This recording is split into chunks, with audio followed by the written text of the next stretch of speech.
Radhe Radhe. Good morning बच्चों, कैसे हो आप सभी? सही हो शायद। चलो देखो, हम पढ़ रहे थे कक्षा 10 की साइंस के बारे में। इसके बारे में पढ़ रहे थे, कक्षा 10 की साइंस के बारे में पढ़ रहे थे, और हमने उसमें 4 चैप्टर पढ़ लिए थे। कितने चैप्टर पढ़ लिए थे? 4 चैप्टर पढ़ लिए थे। अब हम देखेंगे जो 5वां चैप्टर है हमारे सिलेबस के अकॉर्डिंग। 5वां चैप्टर बायोलॉजी का स्टार्ट हो जाता है। केमिस्ट्री हमने पूरी कर ली थी, अब हम पढ़ेंगे बायोलॉजी। क्या पढ़ेंगे? बायोलॉजी। देखो, बायोलॉजी का जो पहला चैप्टर है हमारी बुक का 5वां और बायो का पहला, ये है, इसका नाम है जैव प्रक्रम। क्या नाम है?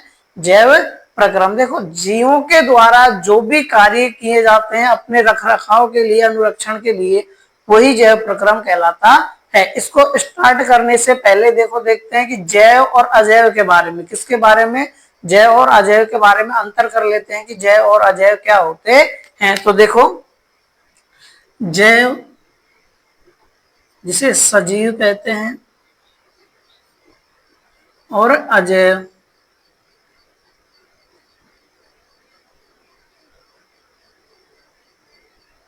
निर्जीव कहते हैं। ठीक है, तो जैव और अजैव, जैव का मतलब होता है सजीव और अजैव का मतलब होता है निर्जीव। क्या होता है? निर्जीव। जैसे आप लोग देखते हो कि कोई गाय है, वो जुगाली करती है, कुत्ता दौड़ता है, या मनुष्य कहीं भी चिल्लाता है, तो ये सारे के सारे किसके एग्जाम्पल हैं? सजीव के। अर्थात कुछ ना कुछ कार्य कर रहे हैं। जैसे कुत्ता दौड़ रहा है, ठीक है, कुत्ता दौड़ रहा है मतलब, कहने का मतलब कि वो क्या कर रहा है? गति कर रहा है। गाय है, ये भी जुगाली कर रही है, अपने मुंह को चला रही है, तो वो भी क्या कर रही है? गति कर रही है। अर्थात सजीवों के कुछ महत्वपूर्ण लक्षण होते हैं जिनको देखकर हम ये बता सकते हैं कि वो क्या होते हैं? सजीव होते हैं। देखो कौन कौन से हैं वो। पहला है श्वसन क्रिया। श्वसन क्रिया, सजीव क्या करते हैं? श्वसन करते हैं। सजीव क्या करते हैं? श्वसन करते हैं, अर्थात सांस लेते हैं। दूसरे नंबर पर आता है पाचन। सजीव क्या करते हैं? पाचन क्रिया करते हैं। ठीक है, इसके अलावा देखो, ये उत्सर्जन भी करते हैं। क्या करते हैं? उत्सर्जन भी करते हैं। इसके अलावा ये गति करते हैं। क्या करते हैं? ये गति करते हैं। ठीक है, इसके अलावा ये क्या करते हैं? प्रजनन करते हैं। क्या करते हैं? प्रजनन करते हैं। अगर ये गुण किसी भी वस्तु में या किसी में भी पाए जाते हैं तो वो क्या कहलाता है? सजीव। ये सारे गुण अगर किसी में पाए जाते हैं, उपस्थित होते हैं, तो क्या कहलाता है? सजीव कहलाता है। ठीक है, अब देखो, सजीव, कोई भी सजीव होगा उसका जो शरीर है वो किससे मिलकर बना होगा? कोशिका से। किससे मिलकर बना होगा? कोशिका से। कोशिका से क्या बनते हैं? ऊतक। क्या बनते हैं? ऊतक। और ऊतक से क्या बनता है? अंग। अंग से क्या बनता है? तंत्र। और फिर तंत्र से क्या बनता है? शरीर। अर्थात सजीवों की सूक्ष्मतम इकाई क्या है? कोशिका। सजीवों की सूक्ष्मतम इकाई क्या होती है? कोशिका होती है। ठीक है, ये तो हो गए सजीवों के बारे में। किसके बारे में? सजीव के बारे में। सजीव कौन होंगे? सजीव वह होगा जो श्वसन क्रिया करता होगा, पाचन क्रिया करता होगा, उत्सर्जन करता है, गति करते हैं, प्रजनन करते हैं। क्या कहलाते हैं? सजीव कहलाते हैं। लेकिन निर्जीव या अजैव क्या होते हैं? जिनमें सजीवों के गुण नहीं पाए जाते। क्या होते हैं? सजीवों के गुण नहीं पाए जाते। ठीक है, सजीवों के गुण नहीं पाए जाते, लेकिन एक गुण है जो अजैवों में सजीवों का पाया जाता है। वो क्या है? गति। अर्थात ये गति करते हैं। निर्जीव क्या करते हैं? गति करते हैं, लेकिन ये स्वयं से गति नहीं करते। स्वयं गति नहीं करते। अब फिर ये अगर स्वयं गति नहीं करते हैं तो क्या करते हैं? इनसे गति करवाई जाती है। क्या? गति करवाई जाती है। आई बात समझ में? सजीव, सॉरी, निर्जीव स्वयं गति नहीं करते, इन पर किसी प्रकार का बल लगाकर गति करवाई जाती है। और जो ये सजीव हैं ये स्वयं गति करते हैं। आई बात समझ में? अब हम इस पाठ में श्वसन, पाचन, उत्सर्जन आदि के बारे में पढ़ेंगे। ठीक है, देखो यहाँ तक आप लोगों को समझ में आया होगा। जैव प्रक्रम, इसमें जैव और अजैव के बारे में हमने देखा। जैव अजैव अर्थात सजीव और निर्जीव के बारे में देखा। सजीव क्या होते हैं? जो श्वसन क्रिया करते हैं, पाचन करते हैं, उत्सर्जन करते हैं, प्रजनन करते हैं, गति करते हैं। अगर ये सारे गुण किसी में उपस्थित हैं तो क्या कहलाते हैं? सजीव कहलाते हैं। ठीक है, अब देखो सजीवों के अंदर लगातार अनुरक्षण का कार्य चलता है। किसका कार्य चलता है? अनुरक्षण का कार्य चलता रहता है। अर्थात सजीव अपने रखरखाव के लिए, जैसा कि मैंने बताया कि सजीवों की सबसे छोटी इकाई क्या होती है? कोशिका। अर्थात अपनी कोशिकाओं की क्षति पूर्ति करने के लिए किसी कारणवश टूट जाती है, उनकी पूर्ति करने के लिए, उनको वापस से बनाने के लिए अनुरक्षण अर्थात रखरखाव का कार्य करते हैं। ठीक है, तो इस अनुरक्षण के लिए इनको ऊर्जा की आवश्यकता पड़ती है। किसकी आवश्यकता पड़ती है? ऊर्जा की। और ये ऊर्जा किससे प्राप्त करते हैं? भोजन से। सजीव ऊर्जा किससे प्राप्त करते हैं? भोजन से ऊर्जा प्राप्त करते हैं। ठीक है, आइए चलो देखते हैं आगे। देखो वही अपन तो अपने नोट्स मेकिंग पैटर्न पे चलेंगे, लेकिन कैसे? पहले चीजों को समझेंगे, उसके बाद नोट्स बनाते हुए चलेंगे। ठीक है, आओ देखो सजीव व निर्जीव में अंतर हमने पढ़ लिया था। सजीवों को अनुरक्षण के लिए किसकी आवश्यकता होती है? ऊर्जा की आवश्यकता होती है। अब ये अनुरक्षण किस तरीके से होता है, क्या होता है, क्या नहीं होता, अब हम स्टार्ट करते हैं इस चैप्टर को। जैव प्रक्रम, कि जैव प्रक्रम किसे कहते हैं? कई बार क्या होता है कि एग्जाम में पूछ लिया जाता है कि जैव प्रक्रम किसे कहते हैं। ठीक है, तो देखो देखते हैं। मैंने जैसे कि पहले बता दिया कि सजीव अपने शरीर की रखरखाव करते हैं, या सजीव हैं जो अपने शरीर का रखरखाव करते हैं, अनुरक्षण करते हैं, यही क्या कहलाता है? जैव प्रक्रम कहलाता है। देखो वे सभी प्रक्रम अर्थात सजीवों के द्वारा जितने भी प्रक्रम किए जाते हैं, चाहे वो श्वसन हो, पाचन हो, ठीक है, ये सारे के सारे प्रक्रम सम्मिलित रूप से सजीवों में अनुरक्षण का कार्य करते हैं। किसका कार्य करते हैं? अनुरक्षण का कार्य करते हैं। जितने भी चीजें मैंने बताई थी, ठीक है, ये सजीवों में अनुरक्षण का कार्य करते हैं। यही जैव प्रक्रम कहलाता है। आई बात समझ में कि वे सभी प्रक्रम जो सजीवों में अनुरक्षण का कार्य करते हैं जैव प्रक्रम कहलाते हैं। ठीक है, अब अनुरक्षण के लिए इनको किसकी आवश्यकता होती है? सजीवों को ऊर्जा की। किसकी आवश्यकता होती है? ऊर्जा की आवश्यकता होती है। ठीक है, अनुरक्षण के लिए सजीवों को ऊर्जा की आवश्यकता होती है, और ये ऊर्जा किससे ग्रहण करते हैं? भोजन से।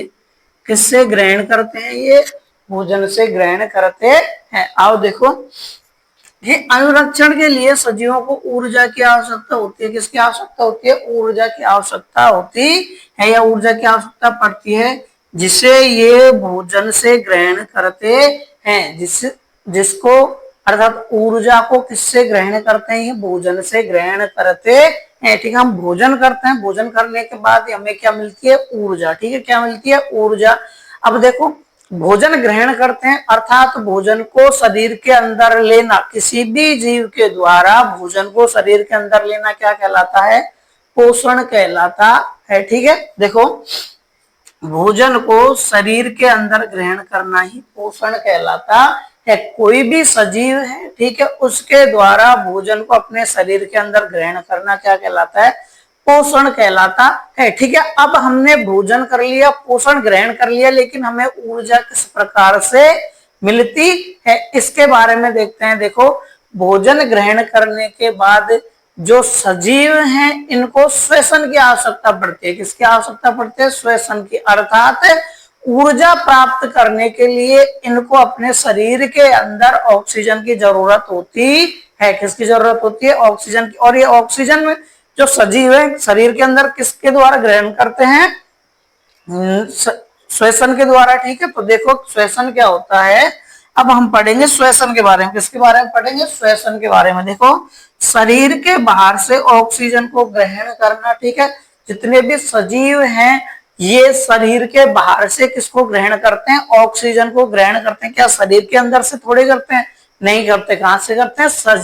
शरीर के बाहर से, हमारे वातावरण से। ठीक है, शरीर के बाहर से ऑक्सीजन को ग्रहण करना। ठीक है, ग्रहण कर लिया।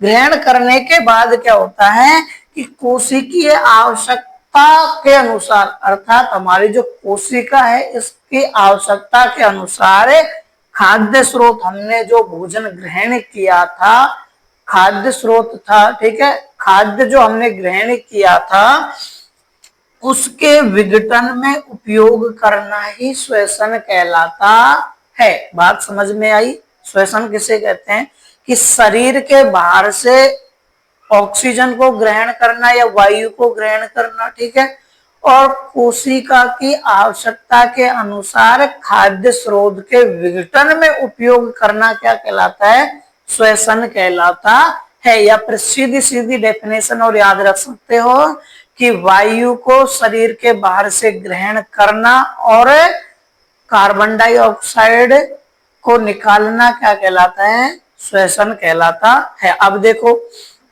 हमने भोजन कर लिया, श्वसन कर लिया, ठीक है, पोषण ग्रहण कर, पोषण हो गया सजीवों में, श्वसन हो गया। अब क्या खाद्य स्रोत का विघटन हुआ, अब क्या मिल गई? ऊर्जा। लेकिन ऊर्जा मिलने के बाद कुछ हानिकारक पदार्थ हैं या कुछ मात्रा में नहीं, हानिकारक पदार्थ हमारे शरीर में उपस्थित हो जाते हैं। अब इन हानिकारक पदार्थों को हमारे शरीर से बाहर निकालना भी जरूरी, अगर बाहर नहीं निकालेंगे तो हम अस्वस्थ हो जाएंगे, ठीक है। इन हानिकारक पदार्थ को शरीर से बाहर निकालना क्या कहलाता है? उत्सर्जन कहलाता है। आई बात समझ में? देखो, उत्सर्जन के बारे में पढ़ते हैं। उत्सर्जन किसे कहते हैं? शरीर के अंदर से हानिकारक पदार्थों को बाहर निकालना उत्सर्जन कहलाता है, ठीक है। ये कुछ बातें थी जो इस चैप्टर में हम इनको आगे अच्छे से डिटेल में पढ़ेंगे।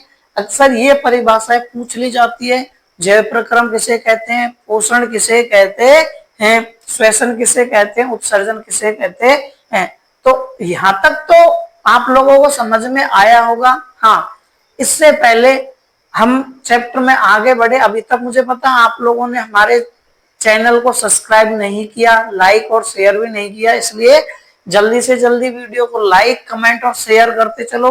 देखो, पोषण के आधार पर जीवों को दो भागों में बांटा है, स्वपोषी पोषण और विषमपोषी पोषण। एक तो वो सजीव या वो जीव जो अपना भोजन स्वयं बनाते हैं, और एक वो जीव जो भोजन के लिए दूसरों पर निर्भर रहते हैं, ठीक है। इससे पहले आप लोग इसका स्क्रीनशॉट लो या नोट्स बनाओ। देखो, अब पढ़ते हैं पोषण के आधार पर जीवों के प्रकार। जैसा कि मैंने बताया था कि पोषण के आधार पर जीव दो प्रकार के होते हैं, स्वपोषी और विषम पोषी, ठीक है। देखो, देखते हैं चलो कि पोषण के आधार पर जीव दो भागों में बांटा गया है। पोषण के आधार पर जीवों को कितने भागों में बांटा गया? दो भागों में। पहला है स्वपोषी जीव, दूसरा है विषमपोषी जीव। पहला कौन सा? स्वपोषी जीव, दूसरा विषमपोषी जीव। देखो, स्वपोषी जीव क्या होता है? स्वपोषी जीव वे होते हैं जो अकार्बनिक स्रोत जैसे CO2 व जल के द्वारा जटिल कार्बनिक पदार्थों का निर्माण कर लेते हैं, स्वपोषी जीव कहलाते हैं। जैसे हरे पौधे हो गए, कुछ जीवाणु होते हैं, ठीक है। देखो, स्वपोषी किसके बारे में पढ़ेंगे? अब हम स्वपोषी के बारे में पढ़ते हैं। देखो, ऐसे जीव जो कार्बनिक स्रोत, ऐसे जीव जो अकार्बनिक स्रोत जैसे वातावरण की CO2, जल जैसे सरल पदार्थों का उपयोग करके जटिल कार्बनिक पदार्थ का निर्माण करते हैं। बात समझ में आई? जैसे हरे पेड़ पौधे हैं, ठीक है, पेड़ पौधे हैं, ये हमारे वातावरण की CO2 व जल का उपयोग करके जटिल कार्बनिक पदार्थ का निर्माण कर लेते हैं। अब ये जटिल अकार्बनिक पदार्थ होता क्या है? ये होता है कार्बोहाइड्रेट C6H12O6, जिसे ग्लूकोज भी कहते हैं। क्या कहते हैं? ग्लूकोज भी कहते हैं जिसे, ठीक है। या फिर कार्बोहाइड्रेट का निर्माण कर लेते हैं। किसका निर्माण कर लेते हैं? कार्बोहाइड्रेट का निर्माण कर लेते हैं। किसका निर्माण करते हैं? कार्बोहाइड्रेट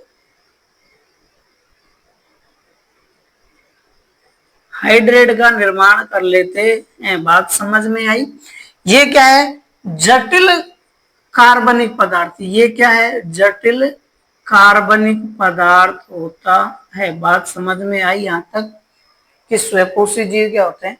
स्वपोषी जीव वे होते हैं जो अकार्बनिक पदार्थ जैसे CO2 व H2O का उपयोग करके जटिल कार्बनिक पदार्थ जैसे कार्बोहाइड्रेट का निर्माण कर लेते हैं, स्वयंपोषी जीव कहलाते हैं। स्वयंपोषी जीवों के अंदर आपके जितने भी हरे पेड़ पौधे हैं ये आते हैं, क्योंकि ये अपना भोजन स्वयं बनाते हैं, दूसरे पर निर्भर नहीं रहते। कुछ जीवाणु होते हैं जो अपना भोजन स्वयं बनाते हैं, ठीक है। अब देखो ये जो स्वयंपोषी जीव हैं अपना भोजन स्वयं बनाते हैं, इस भोजन बनाने की प्रक्रिया को प्रकाश संश्लेषण कहते हैं। क्या कहते हैं? सजीवों के द्वारा भोजन बनाने की प्रक्रिया प्रकाश संश्लेषण कहलाती है। अब ये प्रकाश संश्लेषण क्या होता है? जैसे कि नाम से ही पता चल रहा है, प्रकाश संश्लेषण। क्या? प्रकाश संश्लेषण अर्थात प्रकाश का उपयोग करके पेड़ पौधे भोजन बनाते हैं, यही प्रक्रिया प्रकाश संश्लेषण कहलाती है। आओ इसको देखते हैं डिटेल से। देखो प्रकाश संश्लेषण क्या पढ़ेंगे? प्रकाश संश्लेषण देखो स्वयंपोषी जीव इस प्रक्रिया के दौरान, स्वयंपोषी जीवों में प्रकाश संश्लेषण होता है, तो स्वयंपोषी जितने भी जीव हैं इस प्रक्रिया के दौरान हमारे वातावरण की CO2 जल को, किसको? वातावरण की कार्बन डाइऑक्साइड व जल को क्लोरोफिल व सूर्य के प्रकाश की उपस्थिति में, क्या पढ़ा अभी तक हमने? प्रकाश संश्लेषण की क्रिया पढ़ रहे थे। हाँ, इससे पहले वीडियो को लाइक और शेयर जरूर कर देना, ठीक है। देखो प्रकाश संश्लेषण क्या पढ़ रहे थे? प्रकाश संश्लेषण। इसमें हम क्या पढ़ रहे थे? स्वयंपोषी जीव जो होते हैं ये इस प्रक्रिया के दौरान हमारे वातावरण की CO2 जल, वातावरण की CO2 कार्बन डाइऑक्साइड और जल को क्लोरोफिल व सूर्य के प्रकाश की उपस्थिति में, ठीक है, किसकी उपस्थिति में? क्लोरोफिल व सूर्य के प्रकाश की उपस्थिति में किसको? CO2 व जल को कार्बोहाइड्रेट में बदल देते हैं। किसमें बदल लेते हैं? कार्बोहाइड्रेट में बदल लेते हैं। कार्बोहाइड्रेट में बदलने के बाद कार्बोहाइड्रेट क्या करता है? पौधे को ऊर्जा प्रदान करता है। पौधे को क्या प्रदान करता है? ऊर्जा प्रदान करता है, ठीक है। पौधे, पेड़ पौधों ने CO2 व जल को सूर्य के प्रकाश, क्लोरोफिल की उपस्थिति में किसमें बदल लिया था? कार्बोहाइड्रेट में। अब ये कार्बोहाइड्रेट पेड़ पौधों को क्या प्रदान करता है? ऊर्जा प्रदान करता है। तथा जो शेष कार्बोहाइड्रेट बच जाता है, अर्थात जिस कार्बोहाइड्रेट का उपयोग नहीं होता उसे यह मंड के रूप में संचित कर लेता है। उसे यह अपनी पत्तियों में, किसमें? पत्तियों में मंड के रूप में संचित कर लेता है। पत्तियों में किसके रूप में संचित कर लेता है? मंड के रूप में संचित कर लेता है, ठीक है। और एक बात, ये जो आप देख रहे हो, देखो ये जो प्रकाश संश्लेषण की प्रक्रिया थी एकदम ये इतनी सी हो गई, छोटी सी। कैसे हो गई? देखो समझना, ये क्या है? CO2, ये क्या है? जल, ठीक है। प्रकाश संश्लेषण प्रक्रिया में स्वयंपोषी जीव CO2 व जल को क्लोरोफिल व सूर्य के प्रकाश की उपस्थिति में कार्बोहाइड्रेट में बदलने की प्रक्रिया प्रकाश संश्लेषण कहलाती है। प्रकाश संश्लेषण कार्बोहाइड्रेट पौधे को ऊर्जा प्रदान करता है तथा शेष बचे हुए कार्बोहाइड्रेट को पौधे के द्वारा पत्तियों में मंड के रूप में संग्रहित कर लिया जाता है, ठीक है। अब ये जो प्रकाश संश्लेषण की प्रक्रिया है, ठीक है, प्रकाश संश्लेषण की प्रक्रिया पत्तियों में संपन्न होती है। कहां पर संपन्न होती है? पत्तियों में संपन्न होती है। इसीलिए पत्तियों को, किसको? पत्तियों को पादप का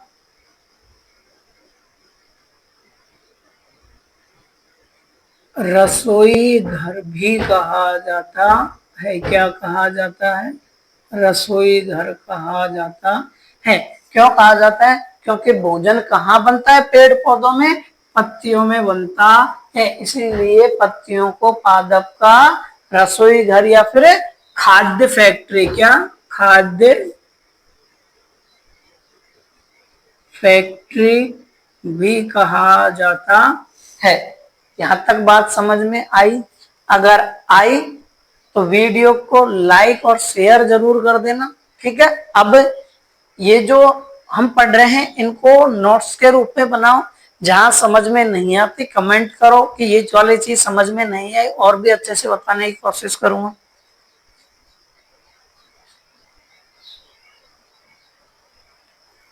देखो, इसके अलावा जो प्रकाश संश्लेषण प्रक्रिया है, इसमें जो पौधा है टोटली 3 चरणों में इसको संपन्न कर लेता है। किसको संपन्न कर लेता है? प्रकाश संश्लेषण प्रक्रिया को पेड़ पौधे 3 चरणों में संपन्न कर लेते हैं। देखो वो चरण कौन कौन से हैं, आओ देखते हैं। देखो देखो प्रकाश संश्लेषण प्रक्रिया है पेड़ पौधों में 3 चरणों के द्वारा संपन्न कर ली जाती है। अर्थात प्रश्न यहाँ से कई बार पूछा जा चुका है कि प्रकाश संश्लेषण प्रक्रिया कितने चरणों में संपन्न होती है, वह कौन कौन से हैं। देखो कौन कौन से हैं।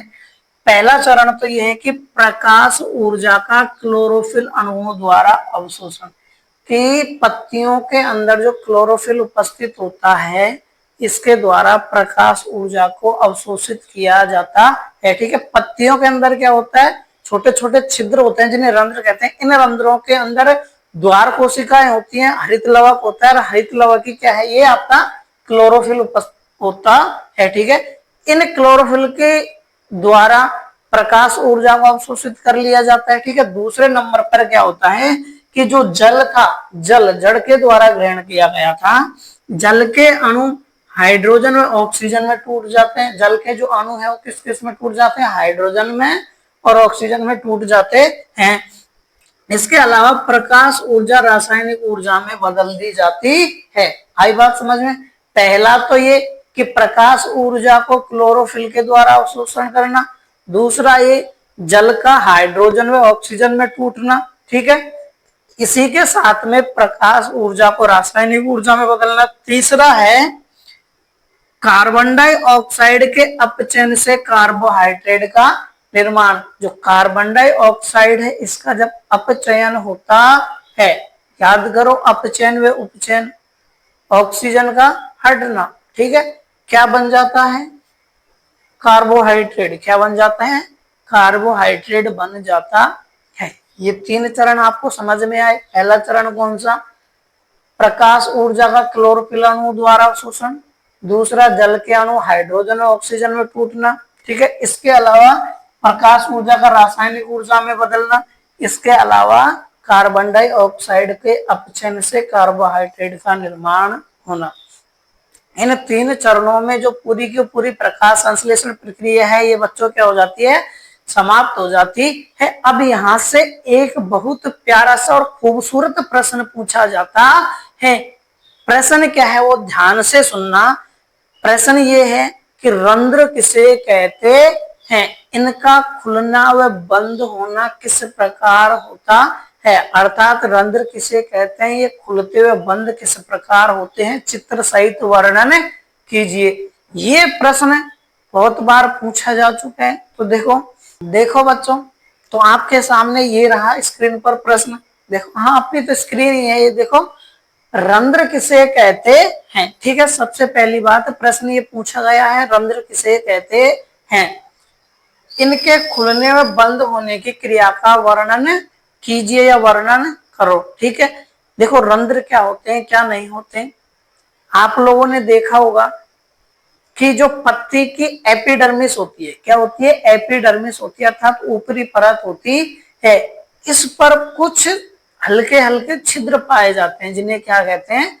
रंध्र कहते हैं। जैसे हमारी ये त्वचा है, ठीक है, त्वचा के ऊपर हल्के हल्के छिद्र होते हैं। जैसे देखोगे तो जिनमें से बाल निकल रहे हैं ना, यही छिद्र है, ठीक है। ठीक, आई बात समझे? इस तरीके से पत्ते के ऊपर भी छोटे छोटे छिद्र होते हैं जिन्हें क्या कहते हैं? रंध्र कहते हैं। देखो इसका आंसर लिखते हैं। देखो लिखते हैं इसका आंसर।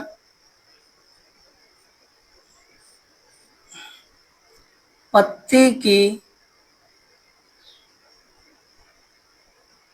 एपिडर्मिस पर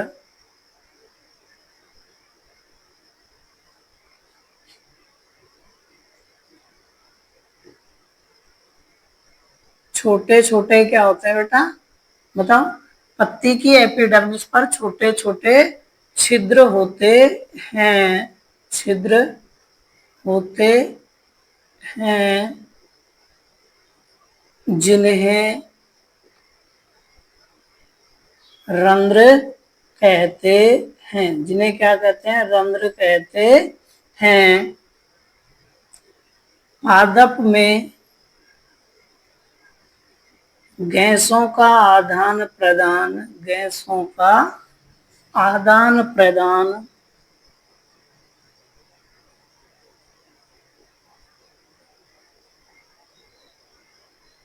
इन्हीं रंध्रों द्वारा होता है। ठीक है, पेड़ पौधे होते हैं, इनकी जो पत्ती होती है उसके ऊपर एपिडर्मिस होती है, ऊपरली जो परत होती है उस पर छोटे छोटे छिद्र होते हैं, वही क्या कहलाते हैं, रंध्र कहलाते हैं। और जो भी पादप हैं इनमें गैसों का आदान प्रदान इन्हीं रंध्रों के द्वारा होता है। सूर्य के प्रकाश को भी इन्हीं रंध्रों के द्वारा ग्रहण किया जाता है। आई बात समझ में? आगे देखो, चलो इसको पहले लिख लेते हैं। ठीक है, लिखने के बाद अगर ऐसे करेंगे तो वीडियो ज्यादा लंबी बनेगी, मैं साथ में लिखते जाऊंगा। हम भी पहले लिख लेते हैं, जैसे अपन नोट्स मेकिंग पैटर्न में पढ़ रहे थे वही पैटर्न फॉलो करते हैं। देखो, हमारा प्रश्न था कि रंध्र किसे कहते हैं, इनका खुलना व बंद होना किस प्रकार होता है, या ये खुलते व बंद किस प्रकार होते हैं। ठीक है, तो देखो कि पत्ती की एपिडर्मिस पर छोटे छोटे छिद्र होते हैं जिन्हें रंध्र कहते हैं। पत्ती की एपिडर्मिस छोटे छोटे छिद्र होते हैं जिन्हें रंध्र कहते हैं। पादप में गैसों का आदान प्रदान इन्हीं रंध्रों के द्वारा होता है। जब पादप प्रकाश संश्लेषण क्रिया करता है या वाष्पोत्सर्जन करता है उस समय जो गैसों का आदान प्रदान होता है वो इन्हीं छिद्रों के माध्यम से, इन्हीं रंध्रों के माध्यम से होता है। इन रंध्रों का या इन छिद्रों का खुलना व बंद होना द्वार कोशिका पर निर्भर करता है। किस पर? द्वार कोशिकाओं पर निर्भर करता है। किस पर? द्वार कोशिकाओं पर निर्भर करता है। इन छिद्रों का खुलना व बंद होना द्वार कोशिकाओं पर निर्भर करता है। प्रत्येक द्वार कोशिका की जो बाहरी भित्ति होती है वो तो पतली होती है। ठीक है, अर्थात ये जो बाहर की भित्ति है, इस द्वार कोशिका की ये बाहर की भित्ति है, ये तो पतली होती है, लेकिन ये जो अंदर की भित्ति है ये वाली, ये कैसी होती है? मोटी होती है। लेकिन आंतरिक भित्ति मोटी होती है, ये अंदर वाली। ठीक है, अब देखो इन द्वार कोशिकाओं में हरित लवक मौजूद होते हैं। जो ये द्वार कोशिकाएं होती हैं इन पर हरित लवक मौजूद होते हैं। जब इन रंध्रों के अंदर जल जाता है, जब इन रंध्रों के अंदर या इन द्वार कोशिकाओं के अंदर, किसके अंदर? इन द्वार कोशिकाओं के अंदर जल जाता है, तब तो ये फूल जाती है और रंध्र खुल जाता है। जब इन द्वार कोशिकाओं के अंदर जल जाता है, द्वार कोशिका फूल जाती है, फूलने के बाद रंध्र खुल जाता है। जब कोशिकाओं से जल बाहर निकलता है तब वे रंध्र बंद हो जाते, अर्थात इन द्वार कोशिकाओं से जब जल बाहर निकलता है तो सिकुड़ जाती हैं और रंध्र बंद हो जाता है। देखो, देखते हैं आप लोग, ये जो पहला चित्र और ये दूसरा चित्र देख रहे हो, ये तो खुला हुआ रंध्र का है और ये बंद रंध्र का है। जैसा कि मैंने बताया था कि ये जो छिद्र होते हैं इनका खुलना व बंद होना किस पर निर्भर करता है? द्वार कोशिकाओं पर निर्भर करता है। इन द्वार कोशिकाओं में हरित लवक पाए जाते हैं। क्या पाए जाते हैं? हरित लवक पाए जाते हैं। ठीक है, ये जो द्वार कोशिकाएं हैं इनकी बाहर की भित्ति तो पतली व आंतरिक भित्ति क्या होती है? मोटी होती है। जब इन द्वार कोशिकाओं में जल अंदर जाता है, जब ये जो द्वार कोशिका आपको दिख रही है, इन द्वार कोशिकाओं के अंदर जल जाता है, क्या? H2O जाता है, तब ये फूलती है और ये खुल जाती है। फूलने के बाद क्या होती है? ये छिद्र खुल जाता है। और जब इनसे जल बाहर आता है, जब इन द्वार कोशिकाओं से जल बाहर आता है तब ये सिकुड़ जाती हैं और ये रंध्र क्या हो जाता है? बंद हो जाता है। यहां से बात समझ में आई? ठीक है, एक बार वापस देखते हैं। रंध्र किसे कहते हैं?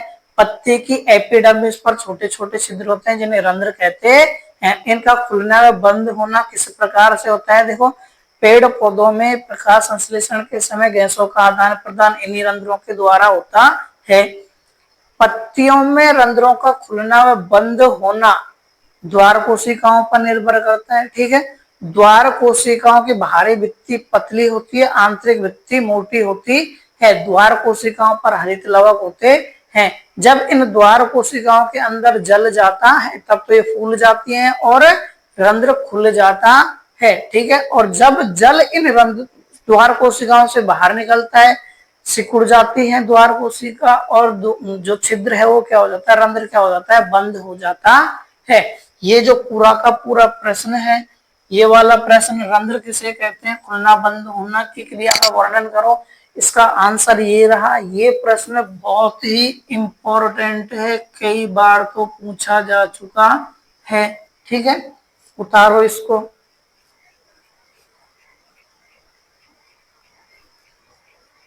ठीक है, अब ये हो गया था स्वपोषी जीवों के बारे में। अब हम पढ़ेंगे विषमपोषी जीवों के बारे में। किसके बारे में पढ़ेंगे? विषमपोषी जीवों के बारे में पढ़ते हैं। ठीक है, देखो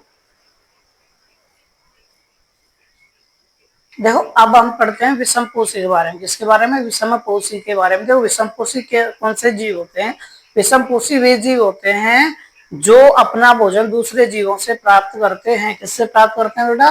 दूसरे जीवों से प्राप्त करते हैं। अभी तक आप लोगों ने हमारे चैनल को लाइक नहीं किया ना, जल्दी से लाइक और शेयर करो। देखो, विषमपोषी जीव कौन से जीव? विषमपोषी जीव। ठीक है बेटा, जरूर कर देना शेयर, लाइक और शेयर, कमेंट जरूर कर देना। ठीक है, विषमपोषी जीव देखो, वे जीव जो अपना भोजन दूसरे जीवों से प्राप्त करते हैं, अर्थात ऐसे जीव जो अपना भोजन दूसरे जीवों से प्राप्त करते हैं विषमपोषी जीव कहलाते हैं। अब ये विषमपोषी जीव है, कई प्रकार के हो सकते हैं, जैसे कि आपको दिख रहे हैं, शाकाहारी है, मांसाहारी है, मृतजीवी है और परजीवी है। ठीक है, इनकी परिभाषा, इनसे आप अच्छी तरह परिचित होंगे। शाकाहारी वे जीव, शाकाहारी किसे कहते हैं?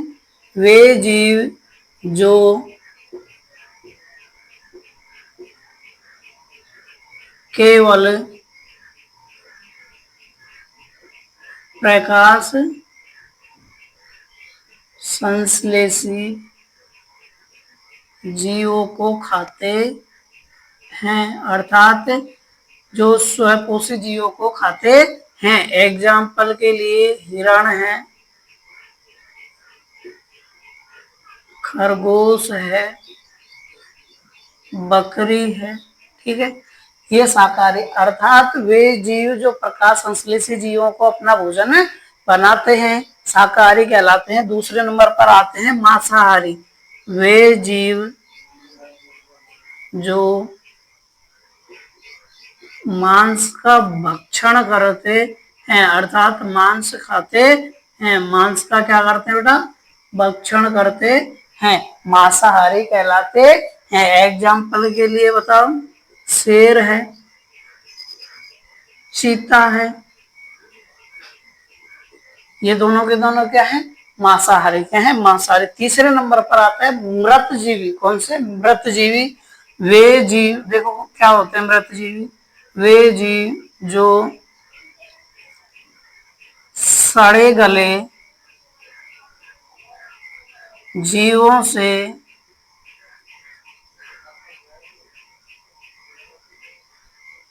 अपना भोजन प्राप्त करते हैं, क्या कहलाते हैं? मृतजीवी कहलाते हैं। आगे पढ़ेंगे परजीवी। क्या पढ़ेंगे? परजीवी। देखो, परजीवी क्या होते हैं? वे जीव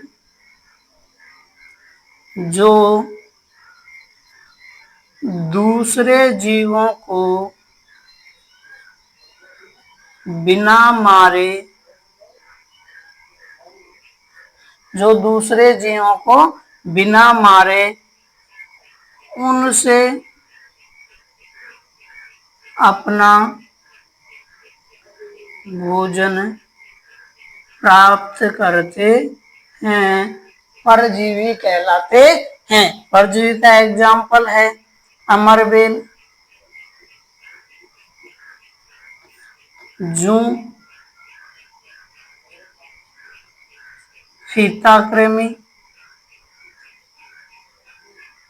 अर्थात पेट के कीड़े। फीताकृमि का मतलब क्या होता है? पेट के कीड़े। ये जीव क्या करते हैं? दूसरे जीव को बिना मार ही अपना भोजन ग्रहण करते हैं। इसके अलावा एक और आता है सर्वाहारी। कौन सा आता है? एक और सर्वाहारी। सर्वाहारी में जो जीव सब कुछ खाता है, क्या खाता है? सब कुछ खाता है, ठीक है। वे जीव जो सब कुछ खाता है क्या कहलाता है? सर्वाहारी कहलाता है। सर्वाहारी के अंतर्गत कौन आता है?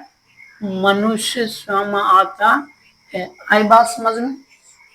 ये हो गया विषम पोषी, ठीक है। अब हम पढ़ेंगे विषम पोषी जीव जो अपना भोजन है ये किस प्रकार से ग्रहण करते हैं, किस प्रकार करते हैं, क्योंकि हम जानते हैं कि जो जीव विषम पोषी होता है या फिर जो जीव है इनके जो संरचनात्मक जो ढांचा होता है ये जटिल होता है, ठीक है। जो जीव भोजन करते हैं या अपना भोजन स्वयं बनाते हैं इनका जो संरचनात्मक जो ढांचा है वो जटिल होता है। तो ये किस प्रकार से अपना भोजन ग्रहण करते हैं, किस प्रकार से नहीं करते हैं, अर्थात हम पढ़ेंगे विषम पोषी जीवों में पोषण। और इसमें सबसे पहले आता है अमीबा में पोषण। किसमें पोषण आता है? अमीबा में पोषण। तो अब हम पढ़ते हैं, देखो अमीबा में किस प्रकार से अमीबा अपना भोजन किस प्रकार से करता है या अमीबा में पाचन किस प्रकार से होता है, ठीक है।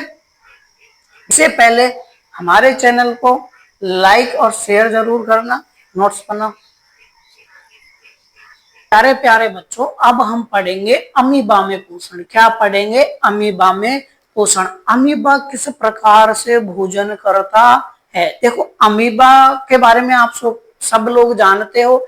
अमीबा क्या है? एक कोशिकीय जीव है जो तालाबों में या जलाशय में पाया जाता है और ये एंडोसाइटोसिस प्रक्रिया के द्वारा भोजन ग्रहण करता है। अब देखो एंडोसाइटोसिस है क्या, ठीक है, इसको देखते हैं। देखो अमीबा एक कोशिकीय जीव है। अमीबा क्या है? एक कोशिकीय जीव। अमीबा क्या है? एक कोशिकीय जीव है, ठीक है। तो अमीबा क्या है? एक कोशिकीय जीव है जो पादप या कूटपाद की सहायता से भोजन ग्रहण करता है। जो पादप या कूटपाद की सहायता से भोजन ग्रहण करता है, ठीक है। अब ये पादप क्या होते हैं? देखो अमीबा के सतह पर उंगली के जैसे छोटे छोटे प्रवर्ध होते हैं जिन्हें पादप या कूटपाद कहते हैं, ठीक है। इनकी सहायता से इसने क्या कर लिया? भोजन ग्रहण कर लिया, ठीक है। ये पादप भोजन के कणों को घेर लेते हैं। देखो जैसे ही अमीबा खाद्य कणों को देखता है अपने पादपों को इस खाद्य कण के चारों तरफ फैला लेता है, अर्थात उस खाद्य कण को ये घेर लेते हैं, ठीक है। घेरने के बाद क्या करते हैं कि ये खाद्य रिक्तिका का निर्माण करते हैं। किसका निर्माण करते हैं? खाद्य रिक्तिका का निर्माण कर लेते हैं, ठीक है। यहाँ तक बात समझ में आई। खाद्य रिक्तिका का निर्माण कर लेते हैं और खाद्य रिक्तिका के अंदर जटिल खाद्य पदार्थों का सरल खाद्य पदार्थों में विघटन किया जाता है। इस खाद्य रिक्तिका के अंदर एंजाइम होते हैं जो जटिल खाद्य पदार्थों को विघटित करके सरल खाद्य पदार्थों में बदल देते हैं और इन्हें कोशिका द्रव में विस्तृत किया जाता है। और जब पाचन हो जाता है अर्थात सरल खाद्य पदार्थों में विघटित हो जाता है तो इनको कोशिका द्रव में भेज दिया जाता है। शेष जो अपच पदार्थ है कोशिका की सतह की ओर गति करता है तथा इसे शरीर के बाहर निकाल दिया जाता है। बात समझ में आई? नहीं आई तो वापस ध्यान से सुनना कि अमीबा एक कोशिकीय जीव है जो जलाशय या तालाबों में पाया जाता है। यह एंडोसाइटोसिस प्रक्रिया द्वारा भोजन ग्रहण करता है। देखो ये एंडोसाइटोसिस प्रक्रिया क्या है? ये प्रक्रिया ही क्या है? एंडोसाइटोसिस क्या है? देखो ध्यान से सुनना। अमीबा एक कोशिकीय जीव है। यह सूक्ष्म जीवों का आहार करता है, छोटे छोटे जीवों का आहार करता है। जब ये छोटे छोटे जीवों को अपने आसपास देखता है तो अपने पादपों को उसके चारों तरफ फैला लेता है। फैलाने के बाद खाद्य रिक्तिका का निर्माण करता है, ठीक है। इस खाद्य रिक्तिका में भोजन को अंदर ले लेता है और वो जटिल खाद्य पदार्थ होता है उसको एंजाइम की सहायता से सरल खाद्य पदार्थ में विघटित कर देता है, और विघटन करने के बाद उन सरल खाद्य पदार्थों को किसमें मिला देता है, कोशिका द्रव में मिला देता है, और जो बचा हुआ शेष पदार्थ है जो नहीं पचता उसको कोशिका की सतह के द्वारा बाहर शरीर से निकाल दिया जाता है। एक बार वापस देखो, अमीबा एक कोशिकीय जीव है, पादप या कूटपाद की सहायता से भोजन ग्रहण करता है। अब ये पादप कूटपाद क्या होते हैं, उंगली के जैसे प्रवर्ध होते हैं, ठीक है। ये पादप भोजन के कणों को घेर लेते हैं, खाद्य रिक्तिका का निर्माण करते हैं, घेरने के बाद ये पादप खाद्य रिक्तिका का निर्माण करते हैं, ठीक है। इस खाद्य रिक्तिका के अंदर जटिल खाद्य पदार्थों का विघटन सरल खाद्य पदार्थों में किया जाता है और इन्हें कोशिका द्रव में विस्तृत किया जाता है। शेष अपच पदार्थ कोशिका की सतह की ओर गति करता है तथा इसे शरीर से बाहर निकाल दिया जाता है। देखो ये चित्र देख रहे हो ना, इस चित्र की सहायता से इसको समझते हैं। ये क्या है भैया, कोई अमीबा, ये पूरा का पूरा क्या है, अमीबा है आपका, ठीक है। अमीबा है और ये अमीबा का केंद्रक हो गया। ये खाद्य कण है। अमीबा ने जैसे ही खाद्य कण को देखा, खाद्य कण का मतलब इस छोटे छोटे जीवों का, छोटे जीव को देखा, ये जो इसके पादप थे इसको चारों तरफ फैला लिया, ठीक है। फैल गए ना ये पादप, ठीक है। फैलने के बाद क्या किया, खाद्य रिक्तिका का निर्माण कर लिया, ठीक है। खाद्य रिक्तिका का निर्माण करने के बाद खाद्य कण को खाद्य रिक्तिका में ले लिया। इस खाद्य रिक्तिका में एंजाइम आए, जटिल खाद्य पदार्थ को सरल खाद्य पदार्थ में विघटित किया, सरल खाद्य पदार्थ को कोशिका द्रव में मिला लिया, शेष बचे अपच पदार्थ को कोशिका की सतह के द्वारा बाहर निकाल दिया जाता है। ये पूरी की पूरी जो प्रक्रिया है, ठीक है, ये क्या है, अमीबा में पोषण। अच्छा, अभी तक हमारे चैनल को लाइक और शेयर नहीं किया ना, ये तो गलत बात है, ठीक है। लाइक और शेयर करो, और ये आपका जो है नोट्स, इसको नोट्स बनाओ या स्क्रीनशॉट लो, आपकी जैसी मर्जी, ठीक है। अमीबा था, ये केंद्रक हो गया, ये खाद्य कण, जैसे ही खाद्य कण को देखा, पादप फैलाए इसके चारों तरफ, खाद्य रिक्तिका का निर्माण किया, जटिल खाद्य पदार्थ को एंजाइम की सहायता सरल खाद्य पदार्थ में विघटन किया, बचे हुए पदार्थ का कोशिका द्रव में विस्तृत किया, बचे हुए अपच पदार्थ को कोशिका की सतह द्वारा कोशिका की ओर गति करते हुए बाहर निकाल दिया, और ये अमीबा वापस से तैयार हो गया। आई बात समझ में, लो स्क्रीनशॉट है इसका।